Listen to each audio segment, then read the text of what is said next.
عليكم ورحمة الله وبركاته. النهاردة 25/12/2009.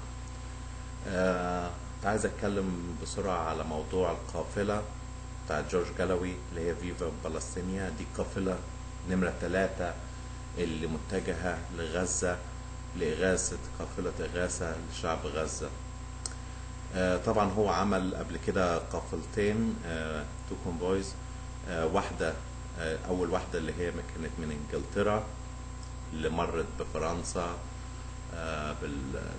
بفرنسا أسبانيا، من المغرب للجزائر لتونس لليبيا ومصر، وتم طبعا عرقلتها في مصر واتسرق نص القافلة ونهب وسلب، واتعطلت لدخول غزة هنا.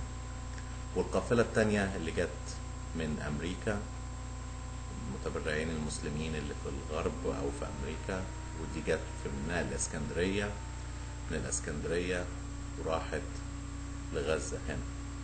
دلوقتي القافلة الثالثة نمرة 3. أنا بس عايز أشرح إيه الموضوع، إيه المشكلة، وإن مصر برضو للمرة الثالثة هتعرقل. مش عارفين هل هتعرقل القافلة زي كل مرة. المرة اللي جت برضو من أمريكا اللي هي جت وقفت في اسكندرية واشتروا 200 عربية جديدة ملاكي، عربيات جديدة، ودخلوا الأكل ودخلوا نص الأجهزة الطبية والحاجات، والعربيات اللي اشترت بأموال المسلمين ما دخلتش. تم يعني إهدار. مصر نهبتهم، ما اعرفش، ما رضوش يدخلوا العربيات مع ان احنا شاريينهم في الاسكندريه جداد نوفي يعني. فدي القافله الثالثه. القافله الثالثه اللي هي جايه اسمها فيفا فلسطينيا من تركيا. المره الاولى كانت من انجلترا، فيفا فلسطينيا يو كي. المره الثانيه جايه من امريكا اللي هي يو اس اي رفح فيفا فلسطينيا، والمره دي تركي فيفا فلسطينيا. القافلة دلوقتي هنا ده في العقبة، ميناء العقبة. بعد كده المفروض تروح على ميناء نويبع، ومن نويبع تروح على هنا رفح لغزة. هنا العلم النهاية. فانا كنت بكلم صديق ليا امبارح وبيقول لي لا، هم عايزين يدخلوهم للعريش، مش المشكله ايه يعني لما تخش، ما دام هتخش من وخلاص. لا، الفرق ان نشوف دي بقى الحكومه المصريه عايزاهم من هنا يروحوا هنا للسويس، للاسماعيليه، هنا للعريش، من هنا ميناء العريش، وعايزينهم يخشوا من هنا. طب ليه اللفه دي؟ ليه بقى؟ لإرهاق الناس المسلمين وإرهاق القافلة ونهب وسلب، ويعني علشان يقرفوهم، علشان ما يقدروش يعني يفكروا 1000 مرة قبل ما يجوا تاني. بس هو المشكلة ان احنا مش هنسيبهم في حالهم، وان جورج جالوي زي ما قال ان هو مش هيبطل القوافل ديت لحد ما الحصار على غزة ومعبر رفح ده يتفتح.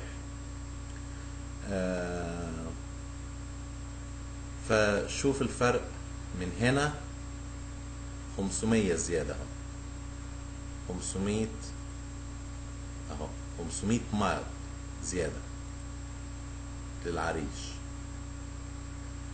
طبعا القافلة دي قايمة اهي، جاية من هنا الأردن زادت القافلة، عمان زادت القافلة، في دمشق كانت جاية، رحبوا بيها. كل مرة بيحصل نفس الحكاية، كل مرة جاية هي من تركيا،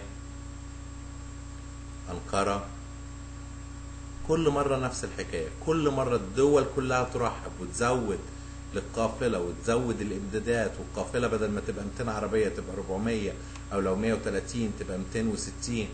كل مرة تزيد وتيجي تخس النص هنا، تيجي تخس النص، غير التعطيل، غير السلب، النهب، السرقة، الضرب. كل مرة فضيحة في مصر. ودي غلط اعلاميا، يعني ده غلط من وزارة الخارجية المصرية، وغلط اعلاميا. ليه؟ لان ليه تعمل كده؟ ليه يعني عايز تفضحنا كمصريين وتفضل تعمل الحركات دي؟ العالم كله سواء مسلمين يعني شايف الخريطة الكبيرة اهي، هي بتقوم من انجلترا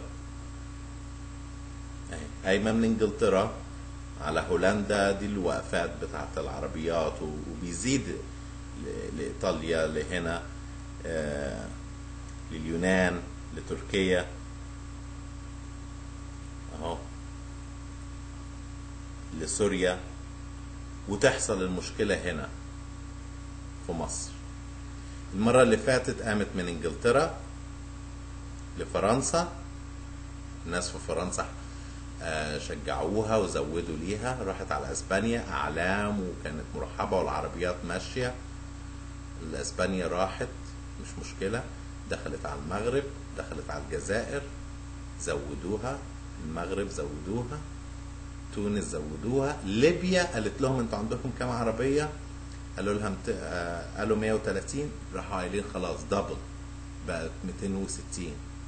تيجي مصر المحروسة تتكسر، تتنهب، تتضرب، يسلطوا عليهم العصابات، يسلطوا عليهم اللي يكسروا لهم الاتوبيسات، يعني كل مرة. والمرة اللي جت من امريكا مرة واحدة على الاسكندرية، هنا على اسكندرية سرقوا العربيات الجديدة، دخلوا الحاجات بس برضو بعد التعطيل والاجراءات والبهدلة. فانا مش فاهم يعني ليه كل الدول بتسمح وترحب بالقوافل الإغاثة اللي هي الغزة ديت، ما عدا مصر. كل مرة مصر تعمل لنا فيها مشكلة وتعمل. المرة دي بقى حجة مصر ايه؟ لا مش عايزين يدخلوها كده، يعني المفروض تيجي كده اهو لنويبع هنا، نويبع، ومن نويبع على رفح اهو، رفح. لا مصر عايزاهم المرة دي يمشوا كده في الصحراء في السويس والاسماعيلية وبورسعيد، ومن بورسعيد اهو ايجيبت برو اهو لحد هنا العريش، من العريش. طب ليه تعطيل اموال المسلمين؟ ليه؟ عشان العصابات والنهب والبهدلة لحد هنا. ده غير البهدلة اللي هيشوفوها هنا اصلا، يعني هو البهدلة هنا يعني، بس ايه؟ اجراءات. وهي المخطط ليها انها توصل يوم 27 ديسمبر، اللي هو بيوافق الذكرى اللي العمل الاجرامي اللي اسرائيل عملته على غزة اول مرة، اللي هو السنة اللي فاتت يوم 27 ديسمبر في الوقت ده. ومش عايز حد من المصريين يحس انه مجبر انه لازم يدافع عن افعال وزارة الخارجية المتخلفة المصرية دي. يعني ماشي، انا بحب مصر، انت تحب مصر، بس حبك لمصر مش معناها انك تدافع عن الكفر او تدافع عن حاجة غلط. مش لازم تقعد تبرر وتقاوح وتقول اصل ومش اصل وتفضل تقعد تقول اصل ومش اصل، وتقعد تعمل نفسك شكلك هيبقى بايخ. اعترف وخلاص ان الحكومة او الخارجية المصرية تعمل تصرفات غلط. انت كمصر مش ملام، انت راجل يعني مالكش ذنب في اللي بيحصل. بس طبعا على اليوتيوب هيطلع مجموعة اللي هيقعدوا يوجدوا كل مبررات ممكن تتخيلها علشان يدافع عن الموقف الحقير ده. بس حبيت اشرحها على الخريطة علشان تبقوا فاهمين العملية ماشية ازاي. فهو زي ما انا قلت اهو، المفروض تيجي هي بالاحمر كده اللي هنا، مصر عايزة تاخدهم من هنا لهنا لهنا لهنا اهو، شايفينها. والمرة اللي فاتت هبقى احاول اجيب لكم الخريطة بتاعت المرة اللي فاتت. المرة اللي فاتت اهي،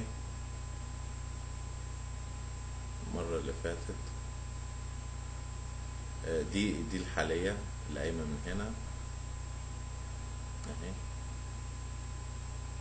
قايمة من انجلترا، من هولندا لايطاليا. المرة اللي فاتت كانت جاية كده من انجلترا، فرنسا، اسبانيا، البرتغال، المغرب، تونس، ليبيا، مصر طبعا بتتعطل. دي القافلة نمرة 3. وهيبقى في البرازيل، قافلة من البرازيل، وهيبقى في قوافل كتيرة جاية. يعني مصر مش هتتساب في حالها لحد ما المعبر ده والحصار ده يتفتح عن اخواتنا المسلمين هنا. بس فحبيت اوضح كل حاجة بالصوت والصورة.